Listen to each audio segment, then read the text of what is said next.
absolutely extremely important here. Maniac already has rockets. I'm on board with Assault though, as he's currently controlling that sniper rifle. See, he can potentially wait for a little bit of a push, and of course, he will spot Randa, decides to back away as Flamesword is able to pick up one with that grenade. But early start to the game, nothing too crazy going on over right. No, not at all here. They're just kind of feeling each other out right now, trying to get control of the power weapon, see if they can get any kind of map control, start putting together a push, a coordinated push together. You got to make sure you're getting those kills as you're pushing across the map here, you know, 10-second respawns. You need to make sure you have enough people in their base, one, to be pulling the flag, and two, to be setting up to control and cover that flag guy, prevent those spawners from getting him, stopping him from running in. And we are actually about to see a flagpole first of the game, but Randa with rockets will deny Assault from getting very far at all. He started to pull it over towards Sniper side, and speaking of Sniper, Maniac has it in his hand here as he throws out a couple of grenades. He will be able to pick up Arcanum, but unfortunately that will be all. That flag will be returned, so looks like they're going to have to try and reset and think again about trying to pull that flag. Meanwhile, on board with Ryan Noob, in a bit of a gunfight against Stella. Looks as if he may actually have to let that one go, as he actually just runs straight past someone, straight towards the flag, just to try and get it away from base, but won't get too far with that flag, that's for sure, as flag goes down right on the middle of the bridge. That one should be easily returned. Absolutely, and some great shots from Maniac coming up here. You can tell how good these teams are as they move across the map. You can see everyone on each other's screens. They're pushing towards each other all the time. They're constantly trying to put down cover fire. This game is all about team shooting. You know, you can get a perfect kill on somebody, quick 5 shots, and, you know, 2 seconds kill them. Well, that 2-second kill time gets cut down to 1 second when you start double teaming people, or even shorter. So there's so much damage output with some of these weapons here that you can pull off clutch plays individually, but what it really comes down to is that teamwork and team shooting ability that your team has. Maniac with a nice snipe as he was trying to cover rockets. He has spotted someone else, tries to turn around. Will he get the no-scope? Nope, dips away. Rockets have been picked up as Maniac will fall. Let's find out who is actually the player that got them. It's going to be Rhino, but he's actually able to pick up one as we go over to him. He does fall, so that will be rockets down. The sniper rifle up in 20 seconds, and both flags pretty much on their home base. So still nothing crazy. Of course, plenty of time. Over 9 minutes still to play. As Rhino just jumps up top, spots Stella, but cannot get away. And Maniac now making his way over towards Sniper. This is big for OpTic Gaming. If they can get both power weapons controlled, we may actually see the start for an initial push for a flag. Yeah, there has not been a whole lot of objective going on right now. Neither team has been able to do much as far as moving the flag and things.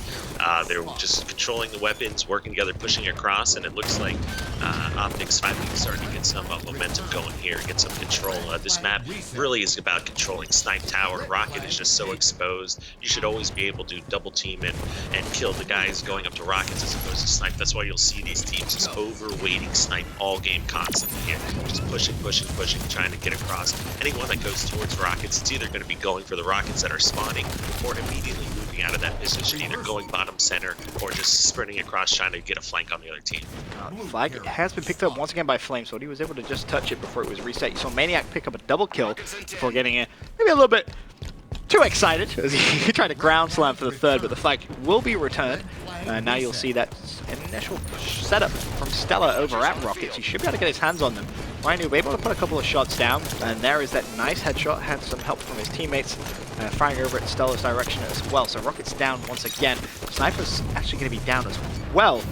Somewhere over the Sniper's side. Curious to see if Random potentially actually picked that one up. But Ryan now starting a push over towards the OpTic base. It's going to be Flamesword trapped right at the very back. Grenade's not going to go too far though. Need to see a couple of kills, and that is going to be those couple of kills I was talking about. That's going to be 3 dead. Ryan pulls the flag. Can he get it away? Yes, he can. Some big support from, I believe it was Shooter with the shotgun there. But flag, once again, is safe basically in the OpTic Gaming base. So we've seen a couple of flag pulls now, Elamite, but no one really able to get it out, so to speak. No one getting it kind of past the 50% or the halfway mark of the map. What do we need to see change from both of these two teams? Right now, it's like a chess game going on right now. They're each moving pieces, trying to get control of the map, move forward. We saw some big plays out of Shooter. They're getting control of those power weapons there. The shotgun and rocket and shotgun there, pushing forward, getting the kills. I really thought they were going to get more movement on that flag with those couple of kills, but OpTic just too quick on the respawns there. Move back over, stopping another flag count. With Flamesword, who was trying to jump up towards the ledge. A little bit of a misplay coming in from Flame as he will be taken down. And now over to Rhino. what is he thinking? Has the assault rifle out. Recognizes there were 2 players around there, not really much he could do. But Randa, can he find the double kill with the BR? Yes, he can.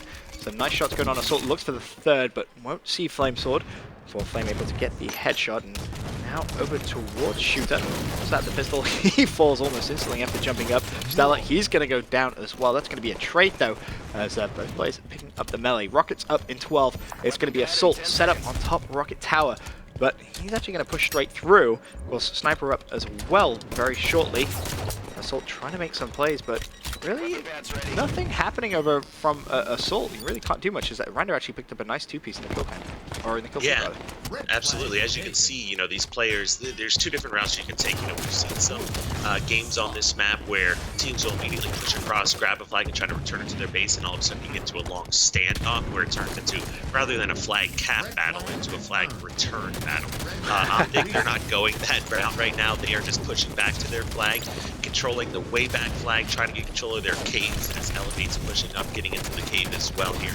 Back into the base, and you can see it's like right now, looking at the screens here, it is a chess game. They're just waiting for each other here, make pushes. First one to make a mistake is going to get taken out. And that's the scary thing as well, when you put it like that. First team to make a mistake, potentially lose this game, because time is ticking. Just about 5 minutes, 8 seconds left on the clock as Flamesword picks up the perfect kill. But this is, you pretty much said it perfectly, Mike. It's a game of chess right now. As you said, the first team that potentially makes a mistake here could end up losing it. It's going to be a very slow or a low-scoring game, you can assume, judging by the gameplay we've seen thus far. Staying on board with Flamesword though, as he's currently bottom middle, jumps up, maybe able to catch a couple of Winterfox players off spawn. Has Arcane up the back cave. The nade will shut down Shooter, so OpTic with a man advantage momentarily. Can they put it to use? Maniac's actually just committed suicide there as Assault goes down, so the answer to that question immediately a no. As Flamesword goes down, you see Winterfox flooding up towards the OpTic Gaming spawn base. They're going to try and trap them back cave once again. This has been a position OpTic Gaming have been in several times this game, but they've managed to defend themselves out of it several times as well. Can they do it one more time? Flamesword currently on your screen, picking up a couple of shots, but is it OpTic being so good on defense, Elamite, or is it just Winterfox a little shaky every time they push forward? You know, we definitely have a little bit of both going on right now. There's lots of individual plays are coming through. You know, we just saw Stellar get a kill here with an AR on pushing into the base here from Fountain. You can see there's just so much teamwork that needs to be involved. You should never, these teams, they never want to be finishing and fighting a battle one-on-one. If you're fighting in a one-on-one, you're probably doing something wrong. You know, you're not waiting for enough help. You know, even if you win the 1v1, you might have 2 little shields to really kind of coordinate or pull out anything after that. So, you know, it's really important to put a couple shots out, back down, keep your health so you can use that teamwork and work together. Stella just got a clutch kill, but I don't think it's going to be enough. The flag has not gone in just yet. It is being returned. Assault's going to try and throw that grenade over. Shooter, though, does have it and will run that one home. It was a little empty moment. Something did a good job of trying to get it returned, but we're just unable to do so. Beautiful play from Winterfox. They will now go 1-0 into the lead. A perfect kill from Shooter as well, as he now pulls out the rockets. Has 1 left in it. Needs to make it count. Well, Sniper Rifle will be up in a couple of seconds, though, so he may actually just opt to try and waste this and then go straight for that Sniper Rifle. It's going to be up any second now. He's thinking about it, but just can't find the player. Sees one back cave, but I don't think he's going to be able to pick it up from such distance. Instead, just drops down because of the easy kill on Flamesword. Sniper has been taken.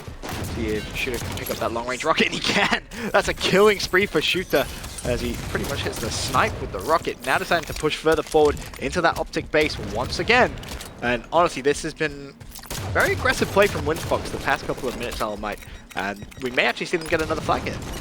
Yeah, you can definitely tell that Winterfox has been the aggressors here, the ones that have been in OpTic's base. OpTic's definitely been playing on the more defensive end. I'd like to see OpTic be a little bit more aggressive here. You know, this obviously is not working out for them. They need to be going into Winterfox's base, pulling the flag, instead of playing the capture game, start playing the return game. You know, instead of a 4v4 pushing across, leave the flag guy at your base and start having a 3v3. They might have some more success then. Oh, Shooter goes for a little bit of a juke with the flag, and he may actually get away with this one. He's gone all the way across. The flag looks as if it may be returned. If Shooter can get this, this is definitely going to be GG for Winterfox as they'll pick up the first map and of course a best of 3, but no, OpTic do keep that flag alive. Big kills coming in from Maniac and Assault. That's going to force Shooter to stay at the back of this red base. OpTic desperately need to get this flag in order to tie it. They have a minute 30 and we have ourselves a stalemate. Important to note, Stella has a sniper rifle, but that may actually go down. It does.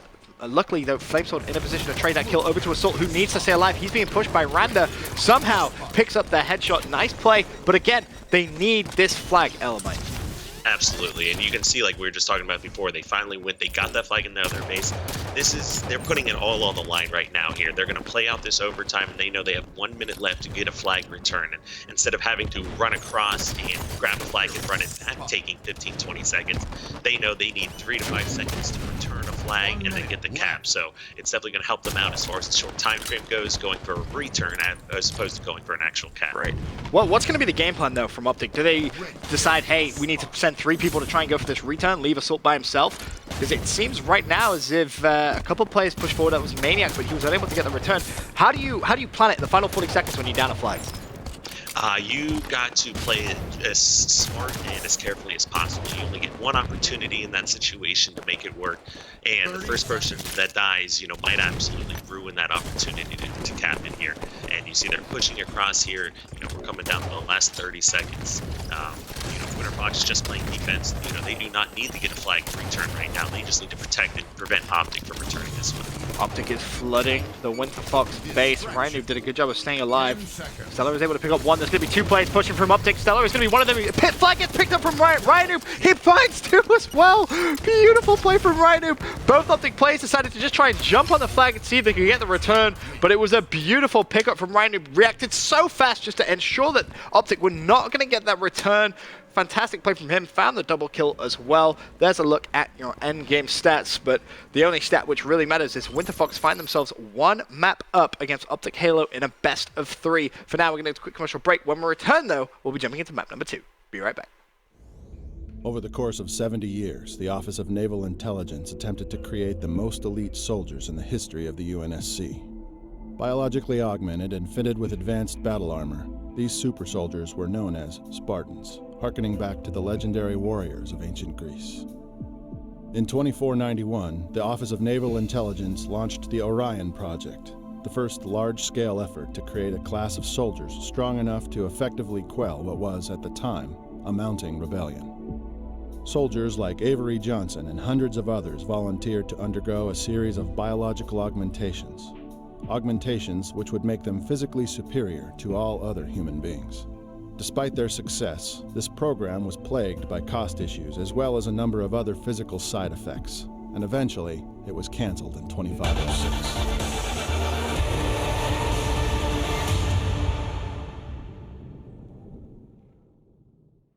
Welcome back, ladies and gentlemen. Benson and Elamite casting your North American Online Qualifier number 3 for the Halo World Championships, as we currently have Winterfox versus OpTic Gaming. Winterfox find themselves 1-0 up in the best of 3. This is a top 32 matchup, of course, and OpTic Gaming, they need this win. They really do. This is the 3rd qualifier. We haven't seen too many good results from them so far, and this would be a big one, starting things off on board with Maniac, as it looks as if he's going to be heading over towards Sniper Rifle. Of course, be wary of players from Winterfox playing straight for that OS, but nice opening from OpTic Gaming as they're able to pick up 2, maybe even a 3rd if Maniac can hit that nice nade, but it's not going to happen. Randa immediately responds with 2, but Maniac does have sniper control. Yeah, I definitely say OpTic has a better chance of winning here in Slayer games. You can tell by their playstyle last game. They're very methodical, they're very slow moving, where it really comes into benefit in Slayer games, where you can get 1 kill, slow it down, get your shields back, reset up, as opposed to the Capture the Flag game we were just watching, where Winterfox was just being overly aggressive here, constantly applying pressure. OpTic always on their back feet trying to defend here. So it'll be really interesting to see, obviously, with OpTic having a great start. They're controlling the sniper area, the map here. They have the power weapons. Elevators on the back end. You see another great headshot here by Maniac, picking up the kills, grabbing a lead. This game, or Slayer game, 12-minute game here, it doesn't matter if you get the 50 kills as long as you have more kills than the other team when the game ends. So there's nothing wrong with slowing it down and just playing 1 kill at a time. Maniac doing a fantastic job with the BR sniper rifle combination. Salah will pick up the sniper rifle that Maniac dropped. after picking up that double kill. And see Stella desperately trying to hunt out the Winterfox players off spawn. Hasn't seen anyone just yet. It's a tied game though at 8-8. Stella will connect with the headshot on Arcanum. Looks for the second. Has to dodge the grenade though. Manages to stay alive, but Ryan will be pushing. Randa has managed to jump up as well with the assault rifle, and he should get away with the sniper rifle. That's going to be big for Winterfox, finally getting their hands on that sniper. They haven't touched it for the whole game, and that could be the deciding factor for them trying to close this gap. Right, yeah, great play by Ryan going that S4 ledge there, that S4 sneaky, or snipe sneaky ledge. Got the sniper, started to run away, got caught off by assault here, so ended up giving it up. OpTic with a lead here still, so it'll, OpTic is not a team that's going to go out and give up a couple free deaths right away. So, we're still very close, very still into it. Randa sitting at light rifle, being able to take out there, so increasing their lead at this point.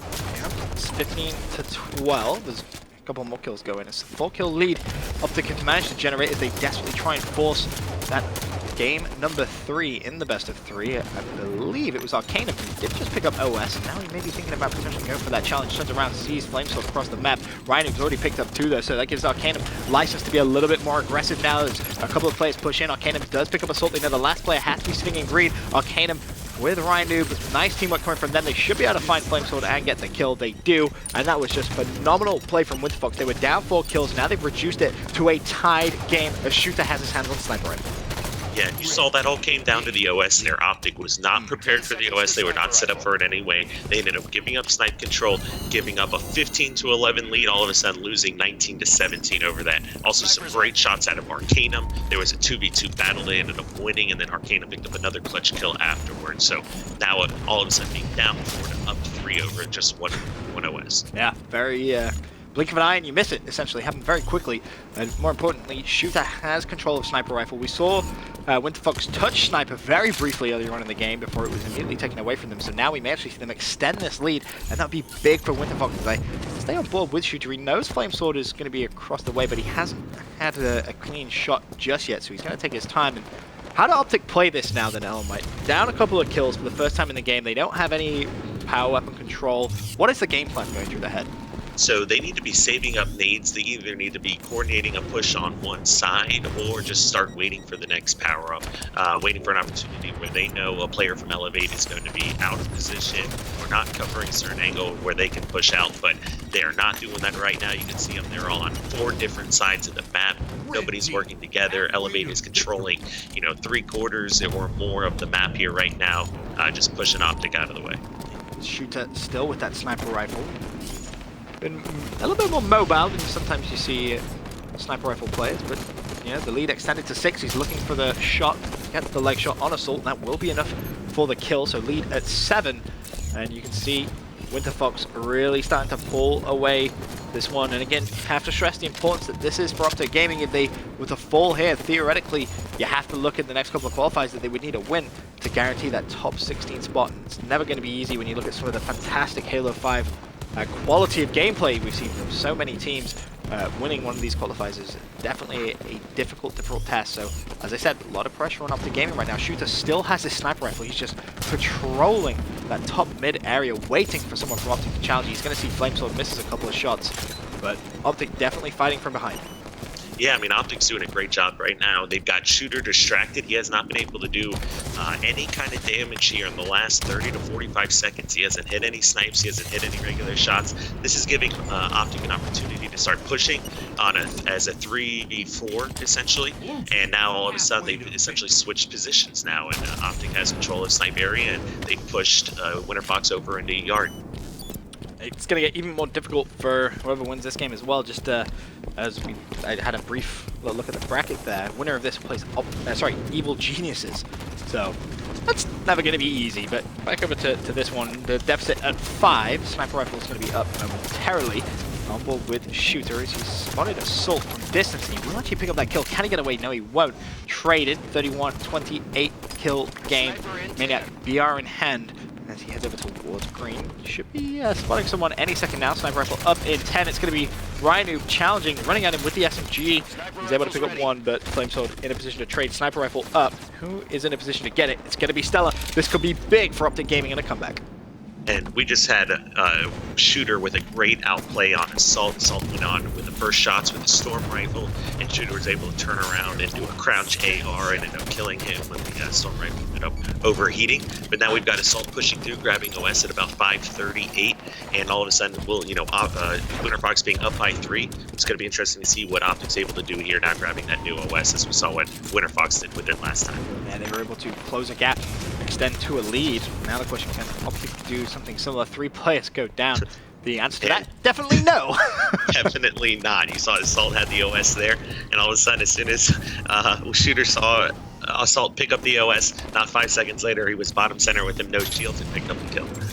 Stella did a good job of staying alive to his credit, wrapped back to his teammate Spawn, just kept control of the sniper rifle, which is so important. Also, popped the shield there, and leave no one in a position to get the kill though, so Stella has to back away, 33-40. This game is starting to pull away from OpTic Gaming, down by 7.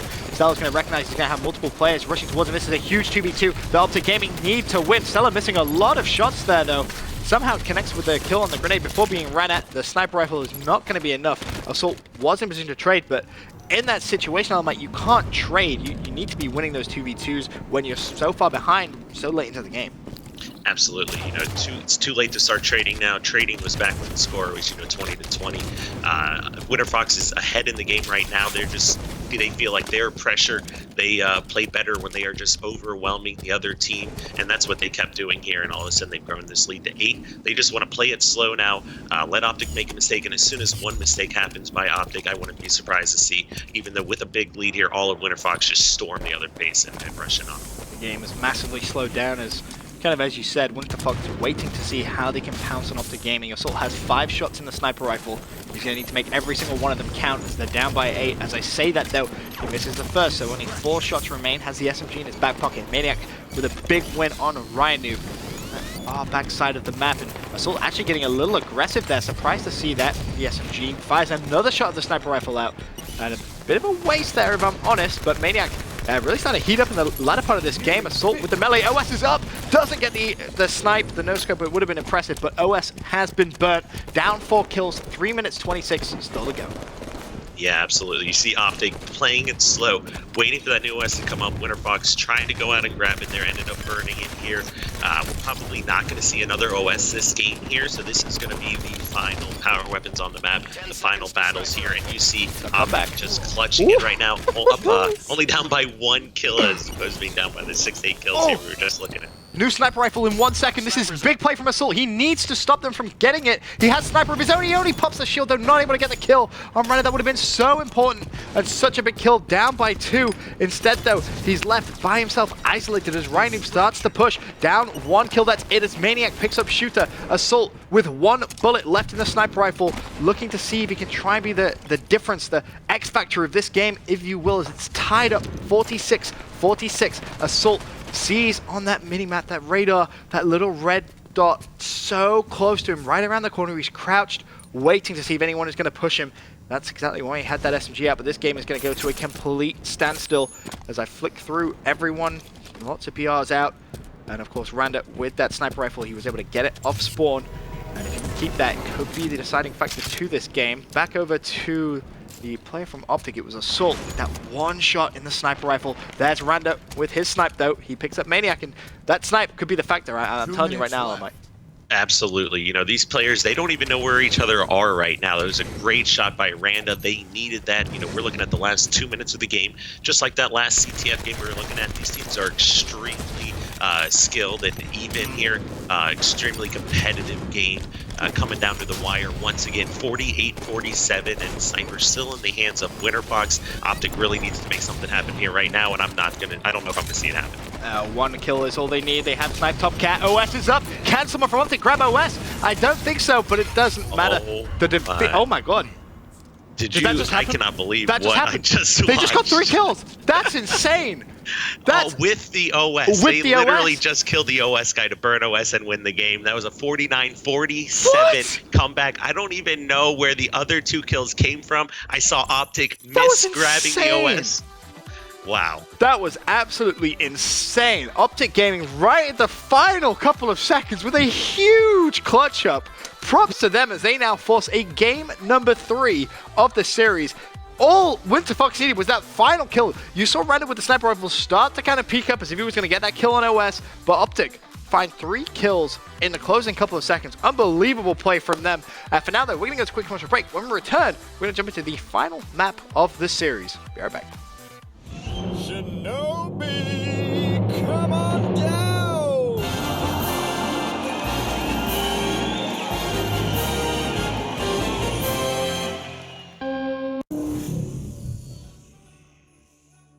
Happy holidays, Merry Christmas from Forge Labs. Sean here. I whipped together a super simple Christmas theme map here on the Glacier canvas as a way to more or less just kind of get used to the controls of Forge and explore the palette a little bit.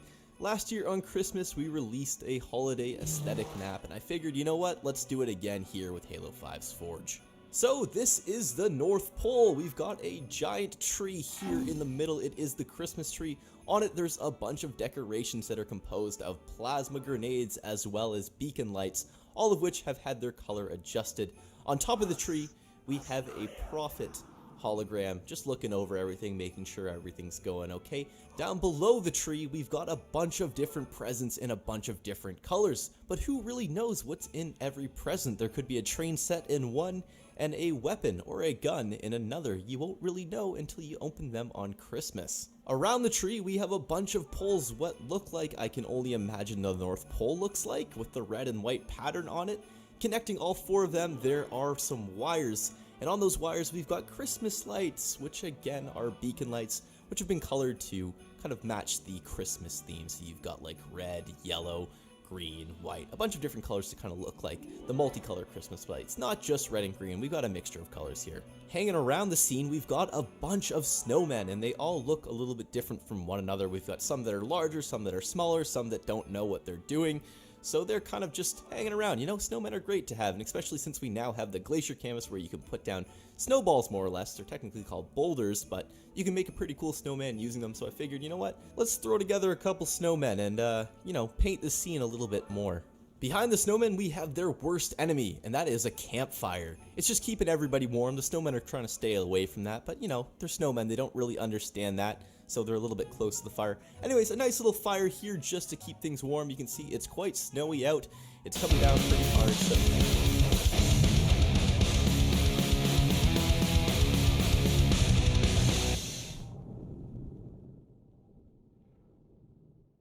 Ladies and gentlemen, welcome back to the 3rd North American Online Qualifier for the HWC. Benson joined by Elamite as we go to a Game 3 between Winterfox and OpTic Gaming. Both myself and Elamite were very confused at the end of game number 2. We were looking at the screen like, wait, did OpTic just win? They did. That was insane. Crazy stuff. But they're going to need a big performance now as we go over the Strongholds rig if they're going to be able to shut down Winterfox. Knowing the map and game type now, Elamite, does that favor either team in your mind? You know, with a Slayer game, or excuse me, with a an objective game like Strongholds, I think that plays a little bit better into OpTic's favor as opposed to the capture the flag, where you need to have somebody constantly getting in the base, pulling the flag at the right times here, and having teammates alive. I'd say OpTic definitely has the better teamwork here within the game, backing down, working with each other, and especially a map like Rig, where you don't really see much focus on the BR base, and it's going to be a battle between basement and nest here the entire time. I see OpTic coming out ahead here. Well, also, as you mentioned, that preferred setup of basement and nest. In the early parts of the game, it has been Winterfox. They actually hold a trip cap as it stands. And they're building that lead, and it's going to be a nice, juicy early lead for them as well, before OpTic is able to get their hands on one. I'll pull with Stella, though. He tries to make a sneaky play over towards his basement area, pulls out the assault rifle, has Runner in front of him. He should be dead to right, so a little bit of help comes in from assault, and basement should be capped. And Stella also able to get his hands on Railgun. You expect to see them immediately make a big play for Nest, though. They can give up that BR base, as you mentioned. It's not really the main focus. Beautiful Railgun shot there from Shooter, and as I said, jumps straight on towards Nest, and this should be a nice response from OpTic Gaming. Definitely here, and I did just want to add one more thing for everyone watching in regards to that last game. You know, rarely do you see a game like that. I can assure you that out of everybody in that game, all 8 players, nobody knew what happened or who won the game. It's a rarity, that's for sure. But when it happens, it's awesome. Yeah, great for the spectators, especially the fans as well of OpTic Gaming. In that situation, at least, they're a Winterfox fan. Probably shed a tear or two, that's for sure. But OpTic in this game able to get that 2-to-1 Stronghold setup and able to reduce a little bit deficit that was built onto Winterfox. Of course, with Assault, that catwalk area has Rhino directly in front of him. He's desperately just trying to defend that basement area before finally a couple of players from Winterfox jump on, and Stella spawn straight facing that BR base, but you see it not opting to just jump straight onto it and try and trade that cap. Instead, he was looking to see if he could maybe make a play up towards basement. Nice use of the auto stabilize to get up top, and he's trying to wrap back around. You see him completely avoiding that BR base. As you mentioned, it's such a non-factor, if you will, of a Stronghold base. Absolutely. I mean, we saw Elevate come out here, get an early 20 seconds on a triple cap, and OpTic turn around and get another 20 seconds right back, completely negating BR base. Like, you cannot control BR base and Nest nearly as well as you can control Nest and basement there, and especially Strongholds, like on a map like Rig, it comes down to who holds those big, long periods of hill. It's not unheard of or even rare to see 50, 60, 70 second holds here, where it'll come down to just one sequence, one hold to actually end it in the game. On board with Randon, nice use of movement, able to pick up the flame sword, recognize the second should be challenging any second soon. Oh, that movement again was absolutely beautiful. A little bit of assistance comes in though, as the Assault will go down, and Randa is going to fall from that. There he may have done, but able to stay up. Has the scatter shot available as well. Looking to extend this lead. It's currently at 47 to 22. They have that setup. They have basement, and they have Nest as well. They're going to completely avoid BR base, as you heard Alan might say, just to make sure they continuously hold this 2-to-1 setup. The spawns are going to be in their favor, and it's really going to put OpTic on the back foot here in the final map of the best of 3. Yeah, we see some great plays out of Arcane up here. He picked up 2 kills holding basement. Randa was able to take down and get the railgun here. We have a new railgun coming up. These players, and especially with the railgun on this map, it's a huge factor. You get kills from, you know, across the map, pick up even 2-for-1s, and players at this level here, you know, it's not unusual to see them hit 2-3 railguns in a row, just completely change the outcome of the game. Speaking about the railgun, it's going to be Rhino who has it in his hand as he starts to push towards basement. Assault's going to be bottom. He's actually missed. That's his second railgun shot that he missed whilst getting control of it. Luckily, though, Arcanum was in a position to trade that kill. It was Stella who actually got the initial kill. But basement will be going back to Winterfox. Arcanum who picks that one up. So that 2-to-1 Stronghold advantage back in their favor. 60 to 35. It looks as if someone's actually on BR base. Finally, OpTic kind of forced to cap that as they recognized they were losing Nest as well. They didn't want to get trip capped this late into the game, as Winterfox potentially could have extended that lead quite heavily with a trip cap. Absolutely, you know, OpTic decided, you know, we need to kind of stop the bleeding here right now, take BR base and work together on a good push, and then we see Arcanum flank around with Scattershot and just get taken out in mid-hall. There was absolutely no reason to push there. You did not want to give up control, and all of a sudden, OpTic 1 captures BR base and picks up a kill, creating a perfect opportunity to push across, and now all of a sudden they capture basement. One little play, one little decision like that just gives OpTic, puts them right back in the game. Immediately, though, 2 kills back in favor of Winterfox. They were able to get basement back just as quickly as it was taken away from them, and looking just at the map in general, you can see OpTic going for a big push down this left-hand side, and that's exactly where Arcanum is going to start to focus his fire. All 4 players pushing directly towards him, and Arcanum will fall, but now the question is how many other players are OpTic going to be able to shut down? Stella with a nice shot with the BR on Randa. A couple of players fall, and OpTic should be able to cap basement once again, but from capping basement, you want to see them immediately flood over towards that Nest. Force the 2-to-1 advantageous Stronghold control in their favor, but the grenades seem too good from Winterfox right now. Yeah, great plays by OpTic Gaming. You can see the teamwork when they're pushing down the snipe hallway there. You can tell they know exactly what they're going to do. Maniac comes around a corner, Sprinting going directly for the melee as Assault is shooting. That is what teamwork is here. They both know, Assault knows that a melee's coming through, and a Maniac knows he's charging in there, and Assault's got his back. And that makes his way up towards Nest. And I thought for a minute he didn't trade that kill. I mean, really should have been able to just pick up that kill without needing it to be traded, but at bare minimum was able to get that trade. Flamesword jumps onto Nest, has it 75% of the way capped. Rhino trying to pick up some kills from long range, but now OpTic with BR base and Nest control, as you mentioned earlier on, not the most ideal setup, but when you have Winterfox at 96 points, a 2-to-1 Stronghold setup, it is vitally important. You can't allow Winterfox to control 2 Strongholds, and unfortunately for OpTic Gaming, it's going to be Arcanum I believe, who was up top, and he should be able to get Nest unless Stellar is able to shut him down, but he's not going to be able to do so. And that should be pretty much the game in favor of Winterfox, unless Stellar can go absolutely massive, which he can't. Basement's being capped, but it doesn't matter. He's not going to be able to cap it in time. And Winterfox, with a dominating performance, will be able to shut down OpTic Gaming. The end of the second game was extremely close. This one, not so much. And in terms of the broad picture element, what does this now mean for OpTic Gaming? You know, OpTic's got to go back to the drawing board here, you know, elevate. Although they are a very good team, they aren't ranked the highest. You know, they might not be considered the best team out there right now. You know, OpTic, another poor performance in the online qualifiers. They definitely need to figure out what's going on there and make some changes if they have any hope of, one, making it to the tournament, or two, taking home a top prize. Oh, there, of course, a look at that series layout. Winterfox pick up map 1. Map number 2 went all the way down to the wire, but map number 3, much more dominating performance from them. But OpTic Halo definitely back to the drawing board, as you said, Element. They're going to need to come out very strong in online qualifier number 4 and number 5. You do not want to be playing in that last chance qualifier, of course, there. Just the winner of the tournament gets that 16th spot. So much pressure on those teams. But coming up next on stream, we're going to have Winterfox versus EG in the quarterfinals. Be right back.